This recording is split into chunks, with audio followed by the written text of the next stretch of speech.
The pyramids of Egypt. Most believe they were simply tombs for pharaohs. But what if I told you that what lies within their design holds a technology so advanced, even our modern world cannot fully comprehend it? The ancient texts whisper that Thoth, the god of wisdom and science, embedded a hidden system inside the pyramids, a technology not of stone tools and brute force, but of frequency, resonance, and light. Imagine a structure capable of harnessing the Earth's natural energies, creating a bridge between dimensions, and even rejuvenating life itself. This is not fantasy. Nikola Tesla himself studied the pyramids and believed they were aligned to tap into unlimited energy fields. And Thoth, the architect of sacred knowledge, left behind clues in the emerald tablets that suggest the pyramids were built as machines of power, not tombs. In this video, we will uncover the lost science of the pyramids, how Thoth used this advanced technology, and why it has been hidden from humanity for thousands of years. Stay with me until the end, because what you are about to learn may forever shift the way you look at both history and the future of human civilization. The ancients did not see the universe the way we do today. To them, reality itself was not solid. It was vibration. Every stone, every star, every living being was seen as a pulse of energy, resonating in harmony with the cosmic rhythm. Thoth, the master of wisdom, understood this principle better than anyone.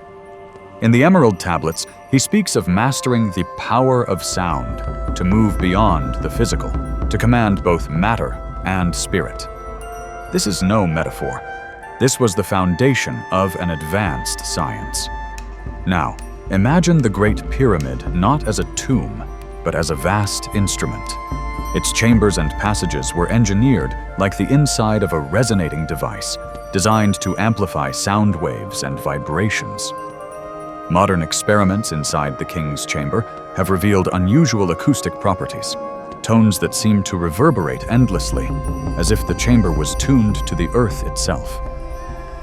Could this have been the technology Thoth used? A system where sound and vibration were not just music, but tools to move massive stones, to alter consciousness, and even to access other dimensions.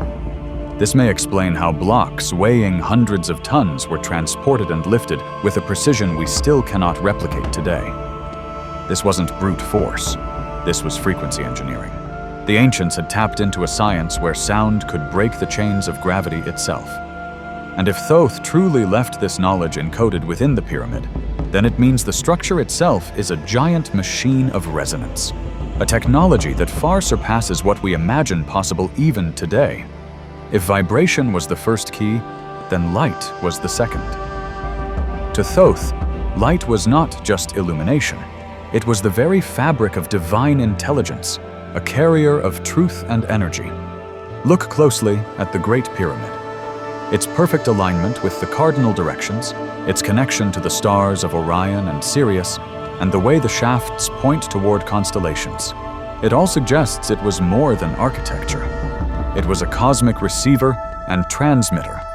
Many researchers have noted that the limestone casing stones, now mostly gone, were once polished to a mirror-like sheen. Under the blazing Egyptian sun, the pyramid would have reflected light so intensely that it shone like a radiant beacon, visible for miles. Some even believe the tip once held a capstone of electrum, gold, or even crystal, designed to catch and channel energy from the heavens. Inside, the story deepens. The narrow shafts and chambers may not have been built for burial offerings, but rather as part of a grand energetic circuit. Certain studies suggest the pyramid's shape can concentrate and amplify electromagnetic fields, creating a type of natural power plant. But for Thoth, this wasn't about electricity in the modern sense. It was about life force energy, what the ancients called prana, chi, or sekhem. The pyramid acted like a gateway, drawing in cosmic energy and concentrating it into a frequency that could transform both the earth and the human soul. Imagine standing within the king's chamber thousands of years ago during a ritual. The walls vibrating with sound, light aligning from the stars, energy surging through the stone itself. To the initiates of Thoth, this wasn't myth. It was direct experience of the divine. This is why the pyramids were seen as eternal, not because they were tombs, but because they were machines of immortality, tools that linked humanity to the stars. The greatest secret Thoth left behind was not carved in stone. It was written in the unseen language of the mind. The pyramids, as powerful as they were only half of the equation. The other half was you, the human initiate who entered them. To Thoth, the pyramid was not a tomb or even a power plant in the way we think of it. It was a resonance chamber of the soul, a place where human consciousness could be tuned, expanded, and elevated beyond the limits of ordinary reality. Think of the pyramid as an antenna. Its vast structure drew in cosmic frequencies from the stars and the earth itself. But the initiates who entered were the receivers. By lying in the sarcophagus-like box of the king's chamber, in total silence and darkness, their minds were flooded with the pyramid's vibration. Through deep meditation and controlled breath, they could shift their awareness beyond the physical body. Many traditions speak of the Merkaba, the light body vehicle that allows the soul to travel between worlds. The pyramid, aligned with cosmic stargates, was the perfect launch pad for this journey. This is why Thoth spoke of immortality not as an unending physical life, but as the ability to transcend death by mastering the journey of the soul. The pyramid was the classroom, the temple, and the vessel that trained initiates to consciously step into eternity. Imagine the scene. An initiate, purified through years of preparation, lies within the chamber. The sound of chanting rises, frequencies build, and the geometry of the space begins to vibrate. Slowly, the soul detaches, traveling through star corridors, entering the halls of higher wisdom. Upon return, the initiate is forever changed, no longer bound by the illusion of death. This is the true purpose of the pyramid, as Thoth designed it. Not stone monuments for kings, but portals of awakening for gods in training. If the pyramids were the gateways of transformation, then the halls of Amenti were the destination. Ancient texts describe them as vast chambers hidden deep beneath the earth, beyond time, where the secrets of the gods were stored. Thoth himself wrote in the emerald tablets that he entered these halls to rejuvenate, to step beyond the grasp of death, and to commune with beings far older than humanity. He called them the children of light, beings who guided the evolution of worlds. The connection between the pyramid and the halls is profound. Many initiates believed that the Great Pyramid was not only aligned with the stars above, but also with the inner earth below. By entering in the right state of consciousness, the initiate could descend, not physically but astrally, into the halls where time did not flow as it does on the surface. And here lies the shocking part. Thoth claimed he placed records of all ancient knowledge within the halls of Amenti. Knowledge of creation, vibration, cosmic cycles, and even the destiny of humanity.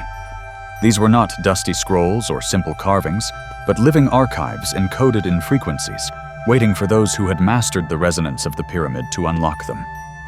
Imagine that. The greatest treasure of Egypt was never gold, but the blueprint of the universe itself, hidden in a dimension only accessible to the awakened. This is why Thoth's immortality was so different from the myths of other gods. He did not simply live forever. He learned how to step in and out of time. By retreating into the halls of Amenti, he could vanish from history, only to return when humanity was ready for the next stage of wisdom. And that brings us to now. Across the world, seekers are beginning to awaken to frequencies long forgotten.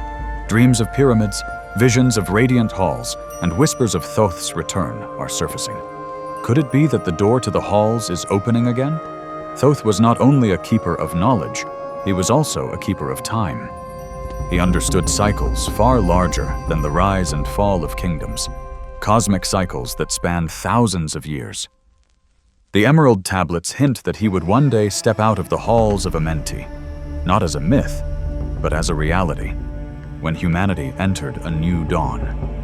He wrote, "Know ye, O man, that I have guarded the secrets, awaiting the time when man shall be ready to receive." This is the promise. Not just that he would return, but that he would return when we are ready. And look at the signs around us. Humanity is rediscovering the language of frequency and vibration. The hidden structures of Egypt, long dismissed as mere tombs, are being re-examined as energy devices. More and more people across the world report dreams, visions, and synchronicities connected to Thoth, the pyramids, and the ancient light. Could this mean we are living in the very era foretold in the tablets? Could it be that the stirring of consciousness across the planet is the signal, the resonance, that will awaken Thoth once more? The ancients didn't just build monuments of stone. They left behind a timeline encoded in architecture. And the pyramids themselves may be the cosmic clock, ticking toward a moment of return. But Thoth's prophecy isn't only about him. It's about us. Because his wisdom was never meant to remain locked away.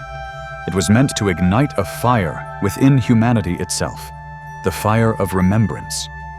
His return may not be a dramatic appearance of a god stepping from a hidden chamber. It may be the awakening of Thoth's consciousness within every seeker who tunes into the ancient frequency. That means his immortality is also our destiny.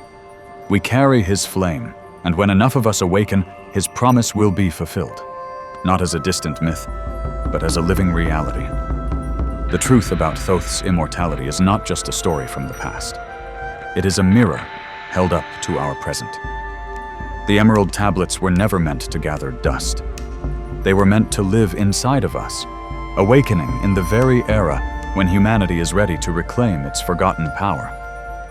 If Thoth's promise is unfolding now, then every vision, every synchronicity, every stirring in your soul is not an accident. It is part of the Great Return. His wisdom does not belong to the sands of Egypt alone. It belongs to you, to me, to all who choose to walk the path of remembrance. So, I leave you with this. What if Thoth's return is not something we wait for, but something we embody? What if his promise was never about one being rising again, but about countless souls, like you, becoming the living tablets of light?